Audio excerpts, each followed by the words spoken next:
స్టమక్లో 120 ml fluid ఉంది. There are no suspicious order like alcohol in the stomach. అంటే కడుపులో 120 ml fluid ఉంది, అందులో ఎలాంటి అనుమానాస్పదమైనటువంటి వాసన కానీ ఆల్కహాల్ కానీ లేదు అని స్పెసిఫిక్గా వీళ్ళే ప్రిలిమినరీ రిపోర్ట్లో ఇచ్చినారు. రెండవ రిపోర్ట్లో కూడా వారు ఏం రాశారు అని అంటే, ఈ serious క్యావిటీస్లో an order like alcohol is not apparent in the body cavities అని రాసి మళ్ళీ మెయిన్ రిపోర్ట్లో వీళ్ళు ఏం చెప్పారంటే, ethyl alcohol is found in chemical analysis of viscera by RFSL Vijayawada అని రాస్తున్నారు.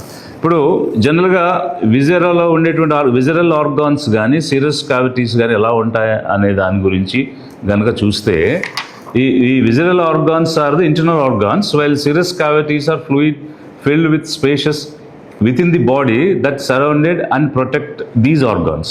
సో ఏదైతే వీరు ఈ పేజీలో సీరియస్ క్యావిటీస్లో నో ట్రేస్ ఆఫ్ ఆల్కహాల్ అని రాశారో, అక్కడే మళ్ళీ విజరాలో కెమికల్ అనాలిసిస్లో ఆల్కహాల్ వచ్చిందని కాంట్రడిక్టరీగా వారి రిపోర్ట్లోనే రాస్తూ ఉన్నారు. ఇంకొక అంశం ఏంటంటే, ప్రిలిమినరీ రిపోర్ట్లో ఒక ఆర్డర్ అంటే ఒక స్మెల్ కానీ ఆల్కహాల్ కానీ లేదని చెప్పినటువంటి డాక్టర్స్ ఫైనల్ రిపోర్ట్లో ఆల్కహాల్ ఉంది అందుకే చనిపోయాడని రాయడం, అసలు ఆల్కహాల్ అనే సబ్జెక్ట్ని ఎందుకు ఇంత హైలైట్ చేయాల్సి వచ్చింది, ఎందుకు దీన్ని తీసుకురావాల్సి వచ్చింది? మొదట మేము ప్రశ్నించిన దానిలో కూడా మొదట ఇచ్చినటువంటి పోలీస్ అనాలిసిస్ వారి యొక్క ప్రెస్ మీట్ ద్వారా చెప్పిన అంశాల్లో ఎక్కడా కూడా ఆల్కహాల్ గురించి మెన్షన్ లేదు. వారు చూపించిన విజువల్స్లో తాగి వెళ్ళినట్టు లేరు. ఆ విజువల్స్ గురించి అడిగితే అవి వైరల్ అవుతున్న వాటితో మాకు సంబంధం లేదు, మేము ఇచ్చినవే అఫీషియల్ అని చెప్పారు. వైరల్ అవుతున్న విజువల్స్లో తాగినట్టు అక్కడెక్కడో కొన్నట్టు వచ్చినాయి అనే అంశాలు వచ్చాయి. ఇది తరువాత ఒక నేరేటివ్ని బిల్డ్ చేయడానికి, ఒక స్టోరీని బిల్డ్ చేయడానికి ఆల్కహాల్ని వాడుకున్నారా అన్న అనుమానం ఏదైతే ప్రజల్లో ఉందో అది మరింత బలపడే విధంగా ఈ పోస్ట్ మార్టం రిపోర్ట్ వస్తుంది. సాధారణంగా అసలు ఎక్కడ కూడా పర్టికులర్ మెన్షన్ అబౌట్ ఆల్కహాల్ అనేది ఉండదు.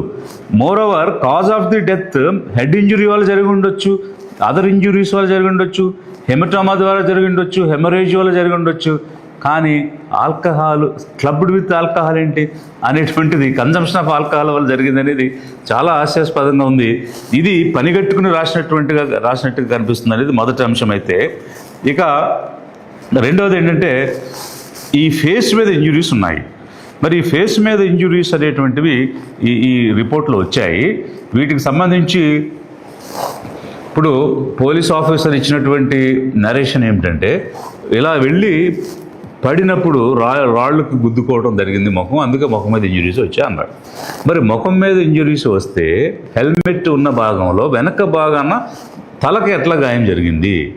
ఇది ఒక క్వశ్చన్ ఆన్సర్ చేయలేదు. మరి బోత్ సైడ్స్ ఎట్లా జరిగినాయి? వెళ్ళి బొక్కబారులుగా పడిన వ్యక్తి మీద మోటార్ బైక్ తిరగేసి వెల్లకిల్ల